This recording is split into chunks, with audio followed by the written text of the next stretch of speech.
La fin de l'année approche et c'est le meilleur moment pour profiter, souffler un peu, prendre du temps avec les gens qu'on aime et surtout faire le point. J'adore cette période, non seulement parce qu'elle est super chill, mais aussi parce que je trouve ça vraiment cool de prendre un petit peu de recul sur toutes les choses qu'on a faites, de se souvenir un petit peu des choses incroyables et des choses peut-être moins bien qui se sont passées. Ça permet aussi de se rassurer parce que si notre année elle n'était pas folle, ça veut dire qu'on fera mieux l'année suivante. Aujourd'hui on part sur une vidéo un petit peu plus personnelle puisque je vais vous parler de mes propres achievements de l'année 2022. Alors j'espère que ça pourra vous inspirer ou au moins peut-être laisser une archive de cette année qui était quand même plutôt particulière. De toute façon, je vous ai dit, j'ai envie de faire de cette chaîne un endroit où je m'exprime de façon un petit peu plus transparente sur les choses positives et les choses moins cool qui arrivent, mais sur ma vie de créatrice en général. Je suis quelqu'un qui a énormément tendance à se projeter vers l'avenir, à voir en termes d'objectifs, en termes de choses que je veux faire pour plus tard. Et donc ce genre d'exercice de se poser et de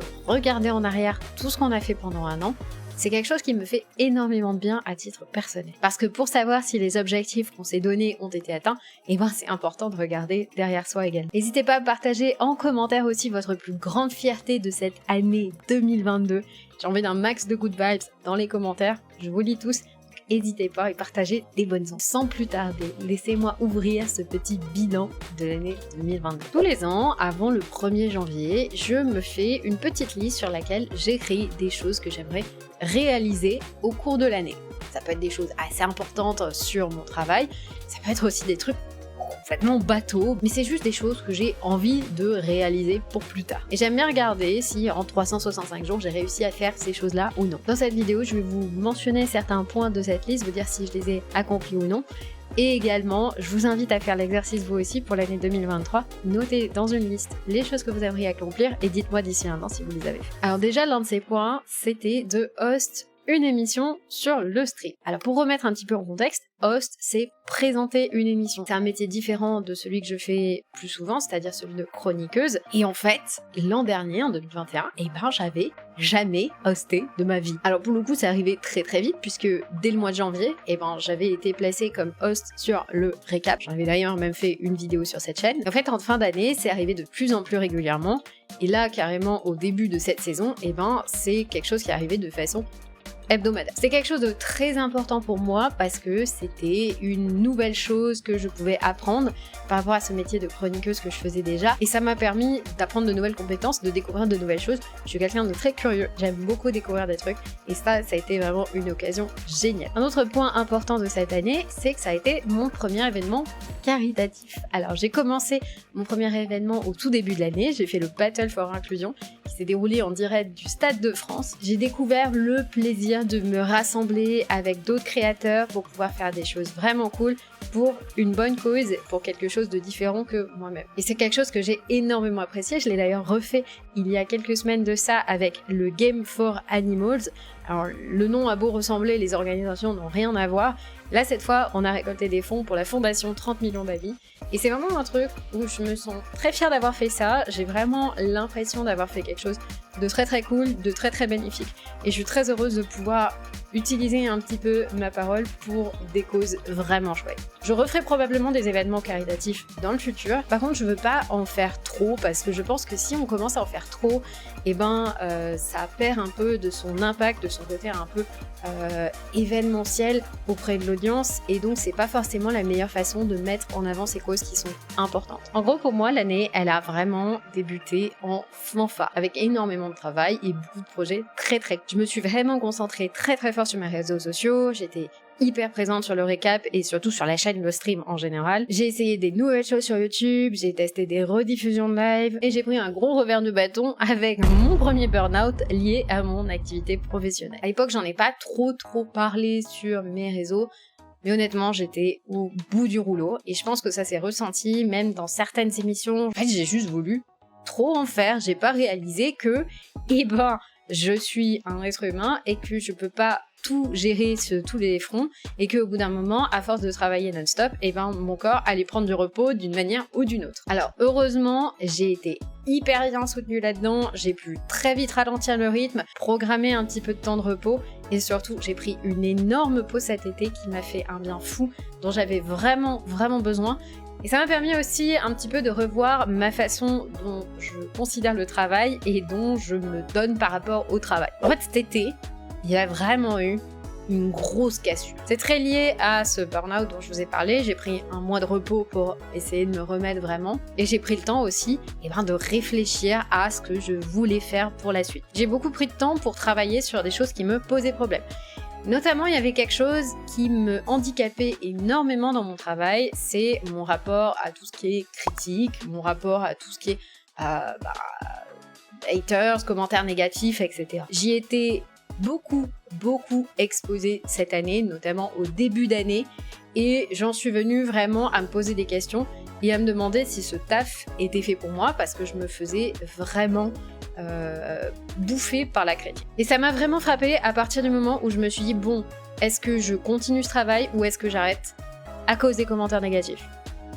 Et là, je vais pas vous mentir que ding, c'est pas possible pour moi d'arrêter quelque chose que j'aime autant juste à cause de commentaires négatifs, c'est ridicule. Donc j'ai pris beaucoup de temps cet été pour travailler sur moi, pour essayer de travailler mon rapport à la critique, parce que moi je peux pas contrôler ce que les gens disent de moi, par contre je peux contrôler la façon dont j'y réagis. Et j'ai énormément travaillé sur ça, et très clairement je vois une différence de dingue entre moi de ce début d'année où vraiment je prenais très personnellement la critique, et moi d'aujourd'hui où très clairement, je suis en mode whatever, bon, on peut pas aimer tout le monde, c'est pas bien grave, je vivrai sans ton approbation, t'inquiète. Je pense que ce travail m'a fait prendre énormément confiance en moi et c'est vraiment quelque chose dont j'avais besoin pour pouvoir passer à l'étape supérieure dans mon travail de créatrice. Et clairement aujourd'hui, je suis convaincue que j'ai plein de choses très cool à apporter à ce milieu-là. D'ailleurs, la TwitchCon Amsterdam de cet été, ça a énormément contribué à m'aider à prendre confiance en moi. En fait, j'ai pu donner carrément des conférences sur mon métier de streameuse. Est-ce que vous imaginez carrément le niveau de confiance que c'est que de pouvoir faire ça? À partir de là, j'ai commencé à me dire que finalement, peut-être que j'étais totalement légitime dans ce milieu et que j'avais vraiment des choses intéressantes à dire. J'ai rencontré beaucoup de professionnels du milieu du streaming et je me suis sentie vraiment à ma place et acceptée. Et c'est à ce moment-là dans ma tête que j'ai vraiment décidé qu'il fallait que je me focalise sur Twitch et que c'était là que j'avais envie de me développer par la suite. Je pense d'ailleurs que la cassure, elle a été d'autant plus nette que peu de temps avant, j'avais fait des conventions cosplay.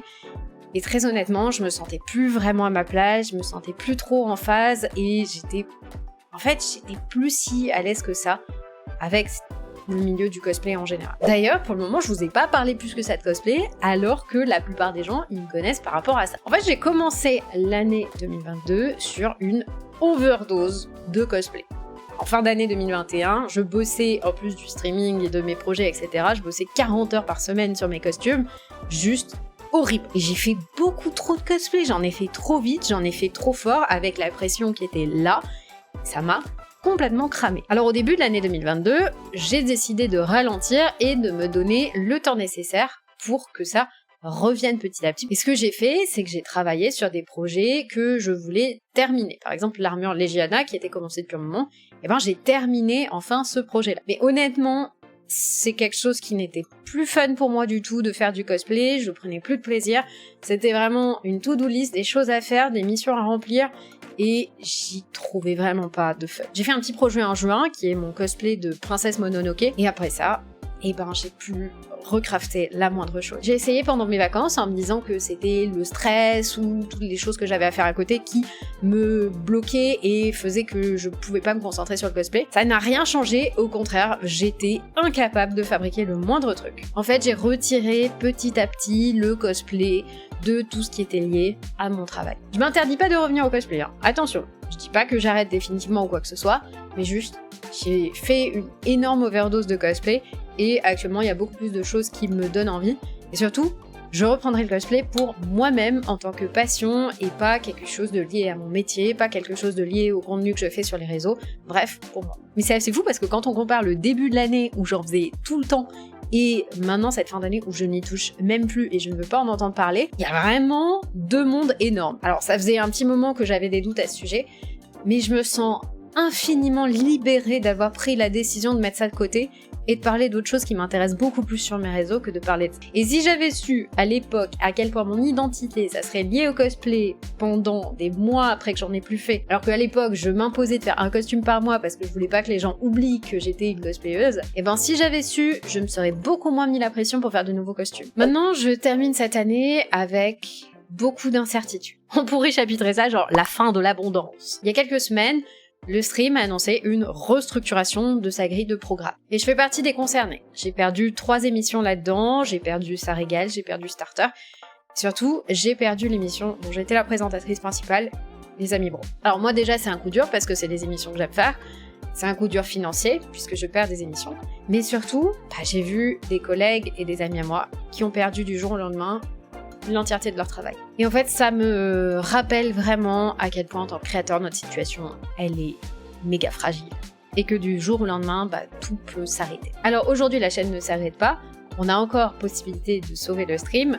Mais si jamais on n'y arrive pas, ma vie risque de changer assez radicalement. Et il faut que je sois vraiment préparée pour ça. Si peu qu'on puisse se préparer à des changements pareils quand même. J'ai commencé l'année en burn-out cosplay et avec une position un petit peu safe. Et je termine l'année en étant quand même vachement mieux en termes de santé mentale, mais dans une situation tellement plus instable en termes de boulot. C'est vraiment l'inverse qui s'est produit. Et il y a honnêtement un gros point d'interrogation pour le futur. Alors l'année 2022, c'était un peu l'année du développement, de la maturité, de la prise de confiance en soi. Et 2023, ce sera probablement l'année du changement. J'ai pas vraiment peur, honnêtement. Je pense au contraire que c'est quelque chose qui me motive, qui me booste, et ce genre de changement, c'est quelque chose qui me donne envie de me dépasser, d'aller plus loin. J'ai un peu cette vision que quand quelque chose disparaît, c'est pour laisser de la place à d'autres choses différentes et souvent encore meilleures. Du coup, je prends tout ce qui est changement avec beaucoup de bienveillance et je suis convaincue qu'on va en faire plein de choses très très bien. Alors pour 2023, j'ai quelques objectifs que je me suis mis. C'est difficile d'en planifier quand on s'attend à beaucoup de changements et qu'on n'est pas très certain de la stabilité de notre situation. Mais qu'importe, je pense que c'est important d'avoir des objectifs pour se maintenir une ligne de conduite et savoir vers où on va. Déjà, mon objectif principal, ce sera de pivoter tout ce qui est identité et contenu. En gros, je parlais énormément de cosplay, sur cette chaîne j'en parlais beaucoup, sur mes réseaux je montrais que ça. Aujourd'hui, j'ai envie de parler d'autres choses, j'ai envie de parler de créateurs, j'ai envie de parler de productivité, j'ai envie de parler d'influence. Bref, j'ai envie de parler du milieu de l'entrepreneuriat, de la création sur internet et j'ai envie de partager ça avec vous. Et c'est quelque chose que je vais continuer à faire au travers de ma chaîne Twitch et au travers de ma chaîne YouTube. J'ai plein d'idées de choses différentes que j'ai envie de mettre en place, de contenu pour vous permettre de comprendre un petit peu mieux ce milieu, pour vous aider à peut-être en faire votre métier si c'est quelque chose qui vous intéresse. J'ai énormément d'idées là-dessus, j'ai très hâte de vous les partager. En 2023, je veux vraiment continuer à persévérer sur Twitch. Je suis convaincue qu'il y a quelque chose à faire dans ce milieu, j'y crois très très fort et je pense qu'il est très important de rester régulière sur cette plateforme. Actuellement, je suis dans le top 500 de Twitch France. Je pense que je suis capable d'avoisiner le top 300, voire le top 200 en 2023. Et ça, j'ai besoin de vous pour qu'on y arrive ensemble. En 2023, j'aimerais bien voyager un petit peu plus. Alors je sais que c'est une année où je prendrai probablement beaucoup moins de vacances que les années précédentes, mais je voulais vraiment partir au Japon et c'est quelque chose que je voudrais vraiment faire. Je pense qu'il n'y a pas vraiment de bon moment de toute façon pour le faire, ce sera jamais le bon moment. Et à force de me dire que je le ferai plus tard, je le ferai plus tard, je le ferai plus tard, j'ai peur de ne jamais le faire. Et puis pour le reste, on verra. J'aimerais bien commencer à déléguer, j'aimerais bien travailler avec d'autres personnes pour pouvoir développer mes projets. Je ne sais pas si ce sera possible, étant donné que 2023, il va y avoir beaucoup de changements, notamment des gros changements d'un point de vue financier, et je suis pas sûre que je puisse avoir les moyens de payer quelqu'un pour travailler avec moi. Si je le peux, ce serait absolument merveilleux, ça fait partie des choses que je veux mettre en place depuis très longtemps. En tout cas, si j'arrive à terminer cette prochaine année en étant toujours streameuse, en ayant toujours cette chaîne YouTube et en continuant de vivre de mon activité de créatrice de contenu sur internet, honnêtement, ce sera une victoire pour moi. Je vous embrasse très fort, je vous souhaite énormément de bonnes choses, énormément de bonnes ondes. J'espère que cette nouvelle année vous apportera toutes les choses dont vous avez envie. Si l'année précédente a été compliquée, je vous assure que l'année suivante ira bien mieux et qu'on va faire de magnifiques choses tous ensemble. Allez, à l'année prochaine!